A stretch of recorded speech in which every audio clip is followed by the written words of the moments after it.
Hello, आज हम बात करने वाले हैं एक्सेल के one of the most important topic that is table formatting. अब अगर हम टेबल फॉर्मेटिंग की बात करते हैं तो ये क्या है, ये हमारे डेटाबेस को डायनामिक बनाएगा। जैसे हमारे पास ये डेटाबेस है और मैंने क्या किया, यहाँ पे मैंने एक फंक्शन यूज किया कि मुझे टोटल क्वांटिटी देखनी है, तो हम क्या यूज करेंगे, is equals to sum function का यूज करेंगे। हमने इज इक्वल्स टू सम लिखा और नंबर्स में हमने क्वांटिटीज को सिलेक्ट किया, ब्रैकेट क्लोज किया एंड एंटर। तो देखिए हमारे पास इन टोटल 51 क्वांटिटीज हैं। बट अगर हम इसके नीचे कोई भी और नई क्वांटिटी लिखते हैं, जैसे मैंने यहाँ पर लिखा 12, तो 12 लिखने के बाद अगर हम अपना आंसर चेक करें, ये स्टिल 51 है। तो अगर हम इसको रियल वर्ल्ड में देखें तो रियल वर्ल्ड में क्या हम हर बार अपने फॉर्मूलाज चेंज करेंगे जैसे ही हमारा डेटाबेस चेंज होगा? तो दैट इज नॉट फिजिबल। तो अगर हमने अपने डेटाबेस को डायनामिक बनाना है तो हम डायनामिक डेटाबेस किस तरह से बना सकते हैं, वो चीज़ हम आज सीखने वाले हैं। तो जैसे हमारा ये डेटाबेस है, मुझे इसे टेबल फॉर्मेट में कन्वर्ट करना है या इस डेटाबेस को डायनामिक बनाना है या इसको ब्यूटिफाई करना है, तो उस चीज़ के लिए हमने क्या किया, इस डेटाबेस को सिलेक्ट किया। सिलेक्ट करने के बाद फर्स्ट ऑप्शन क्या है, आप होम टैब पे आके फॉर्मेट एज टेबल पे क्लिक करके कोई भी डिज़ाइन चूज कर सकते हैं। बट अगर आपने इसे शॉर्टकट के साथ करना है तो आप कंट्रोल टी दबाएं और मैक यूजर्स कमांड टी दबाएं। अब यहाँ पे जैसे ही हमने कंट्रोल टी प्रेस किया तो यहाँ पे हमारे पास आया कि आपकी डाटा रेंज क्या है। एज मैंने डाटा रेंज पहले से सेलेक्ट करके रखी हुई थी तो हमारे पास आ गया A1 to E6, means A1 से लेकर E6 तक। एंड देन हमारे पास है my table has headers, means हर एक कॉलम के कॉलम हेडिंग्स पहले से अवेलेबल हैं। अगर आपके पास कॉलम हेडिंग्स अवेलेबल नहीं है तो आप इस ऑप्शन को अनटिक करके रखें एंड ओके। तो जैसे ही आप देख सकते हैं कि इसने मेरे डेटाबेस को एक काफ़ी डिज़ाइंड वे में रिप्रेजेंट कर दिया, जहाँ पर कॉलम हेडिंग्स हमारे पास है date, product, category, unit sold and unit price. तो जैसे ही हमारे पास ये टेबल फॉर्मेटिंग अप्लाई हुई तो ऊपर हमारे पास टैब्स में एक नई ऑप्शन ऐड हो चुकी है, दैट इज टेबल डिज़ाइन। अब टेबल डिज़ाइन में हमारे पास फर्स्ट ऑप्शन है टेबल नेम। अब टेबल नेम क्या है कि इस टेबल का हम क्या नाम देना चाहते हैं। जैसे बाय डिफ़ॉल्ट टेबल 1 है, मुझे टेबल 1 नहीं देना, मैंने इसका नाम चेंज करके लेट से मुझे इसको जेन देना है।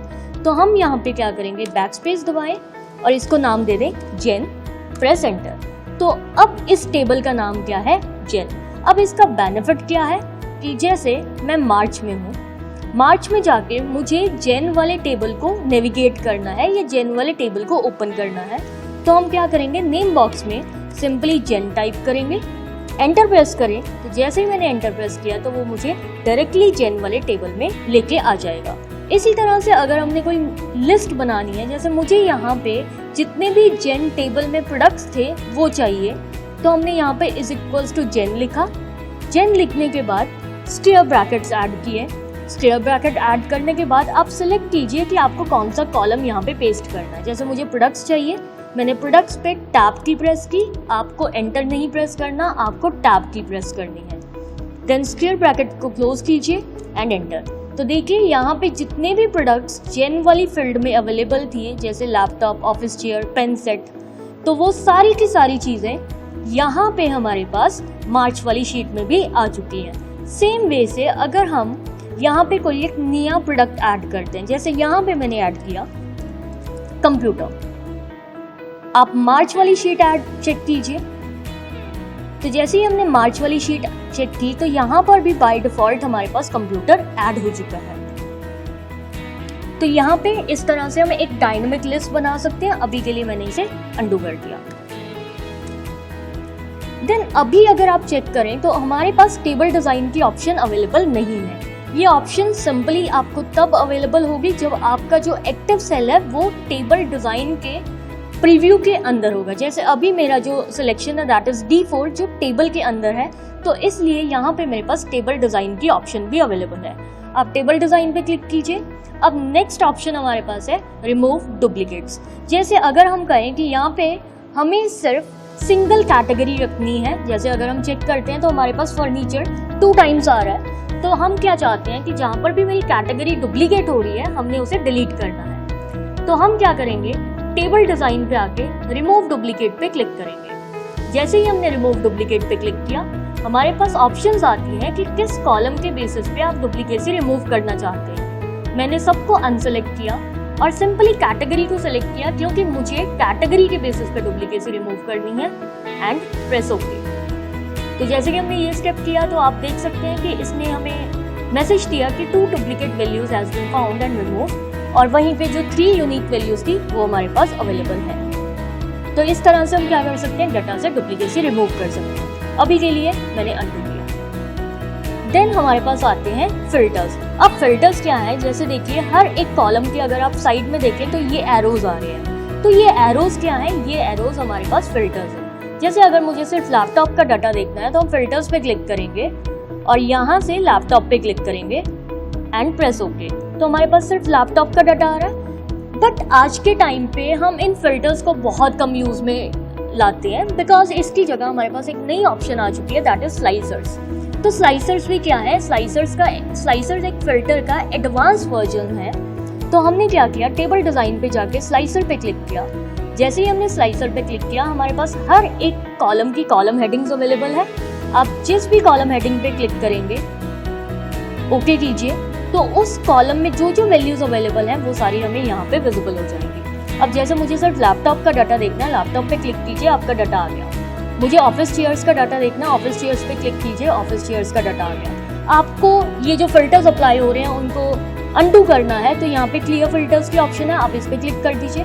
अगर आपको मल्टीपल चीज़ें देखनी है या मल्टीपल सिलेक्शंस देखनी है तो हमारे पास मल्टी सिलेक्शन की ऑप्शंस भी है। जैसे अभी हम सिर्फ डेस्क लैम्प का डाटा देख रहे हैं, मुझे इसके साथ लैपटॉप का डाटा भी देखना है, तो मैंने मल्टीपल सिलेक्शंस पे क्लिक किया और यहाँ से मैंने लैपटॉप सेलेक्ट कर लिया। अगर मुझे इसके साथ पेन सेट का डाटा देखना है तो आप पेन सेट भी सेलेक्ट कर सकते हैं। अपन क्लियर फिल्टर्स करना चाहते हैं तो क्लियर फिल्टर्स पे क्लिक कर दीजिए। आपको स्लाइसर्स रिमूव करने हैं तो राइट क्लिक कीजिए एंड स्लाइसर्स को कट कर दीजिए। अब अगर हम डैशबोर्ड्स की बात करते हैं तो ये स्लाइसर्स हमारे डैशबोर्ड क्रिएशन के टाइम पे बहुत ज़्यादा यूज में आते हैं। नेक्स्ट अगर हम बात करते हैं टेबल स्टाइलिंग की, तो अगर हम टेबल स्टाइलिंग की बात करते हैं तो फर्स्ट चीज़ है हेडर रो। मीन्स जैसे यहाँ पे ये हेडर रो आ रही है, हमें इसे रिमूव करना है तो आप इस ऑप्शन को अनटिक कर दीजिए। देखिए जैसे ही मैंने उस ऑप्शन को अनटिक किया तो हमारे पास हेडर रो रिमूव हो चुकी है। आप लाना चाहते हैं तो टिक कर दीजिए। इसी तरह से हमारे पास टोटल रो है, हमने टोटल रो लेके आनी है नीचे, आप इस पे क्लिक कीजिए तो देखिए यहाँ पे हमारे पास एक टोटल रो ऐड हो चुकी है जहाँ पे ये हमें यूनिट प्राइस का टोटल बता रहा है, दैट इज 1185। अगर मुझे इसका टोटल नहीं एवरेज चाहिए तो जैसे ही आप इस पे क्लिक करोगे आपके पास एक साइड एरो आएगी, आप इस पे क्लिक कीजिए एंड यहाँ से उसको एवरेज कर दीजिए। सेम वे से अगर हम यूनिट प्राइस का टोटल चाहते हैं तो हमने यूनिट प्राइस पे क्लिक किया और यहाँ पे हमने सम पे क्लिक कर दिया। अगर हम इसके नीचे डाटा एंटर करना चाहते हैं तो हमने लास्ट एंट्री पे क्लिक किया, टैब की दबाई, टैब की दबाने के बाद हम अपना डाटा एंटर कर सकते हैं। जैसे मेरे पास क्वांटिटीज 5 है तो हमने 5 क्वांटिटीज ऐड कर दी। तो इस तरह से हम क्या कर सकते हैं, यहाँ पे कोई भी नई चीज़ ऐड कर सकते हैं। अब देखिए मैंने यहाँ पे 5 क्वांटिटीज ऐड की थी, पहले हमने सम लगाया था तो हमारी वैल्यू थी 51। जैसे ही हमने इसमें 5 क्वांटिटीज ऐड की ये ऑटोमेटिकली 56 हो चुकी है। सेम वे से मैंने इसके आगे एक और नई रो ऐड की जिसमें मैंने क्वांटिटीज ऐड की 10। तो जैसे ही हमने क्वांटिटीज 10 ऐड की तो वो 56 से क्या हो गया 66। तो यहाँ पे ये मेरे फॉर्मूलाज को ऑटोमेटिकली अपडेट कर रहा है, इसने मेरे डाटाबेस को डायनामिक बना दिया। और अगर हम इसको रिमूव करते हैं तो हमारे जो आंसर्स हैं वो भी ऑटोमेटिकली चेंज हो जाएंगे। देन अगर हम अपनी नेक्स्ट ऑप्शन पे जाते हैं दैट इज बैंडेड रोज। बैंडेड क्या होता है, एक छोड़ के एक कलर करना। जैसे अगर मैं इसे अनटिक करती हूँ तो अब आप देखिए हमारी सारी की सारी रोज सिंगल कलर में है। बट अगर हम एक रो को ज़्यादा हाईलाइट करना चाहते हैं, नेक्स्ट वाली रो को कम हाईलाइट करना चाहते हैं तो हम बैंडेड रोज पे क्लिक कर देंगे। देन नेक्स्ट हमारे पास है फर्स्ट कॉलम। अगर हम फर्स्ट कॉलम को हाईलाइट करके दिखाना चाहते हैं तो फर्स्ट कॉलम पे क्लिक कीजिए, देखिए फर्स्ट कॉलम हाईलाइट हो गया। लास्ट कॉलम को हाईलाइट करना है तो लास्ट कॉलम पे क्लिक कर दीजिए, वो हाईलाइट हो जाएगा। कॉलम्स में हमें बैंडेड करना है, मीन्स एक छोड़ के एक कॉलम को कलर करना है तो आप बैंडेड कॉलम्स पे क्लिक कर दीजिए। देन सेम वे से जैसे हमारे पास यहाँ पे टॉप पे फिल्टर बटन्स आ रहे हैं, आप फिल्टर बटन्स नहीं देना चाहते तो आप फिल्टर बटन्स को अनटिक कर दीजिए। तो यहाँ पे हमारे पास सिंपल फिल्टर बटन्स जो अवेलेबल थे वो रिमूव हो चुके हैं। अब देखिए अगर हम यहाँ पे एक नया कॉलम ऐड करते हैं, जैसे यहाँ पर हमारे पास यूनिट सोल्ड है, यूनिट प्राइस है, तो मुझे यहाँ पे टोटल सेल्स देखनी है कितनी है। तो हमने इतनी कॉलम ऐड किया, दैट इज टोटल सेल्स।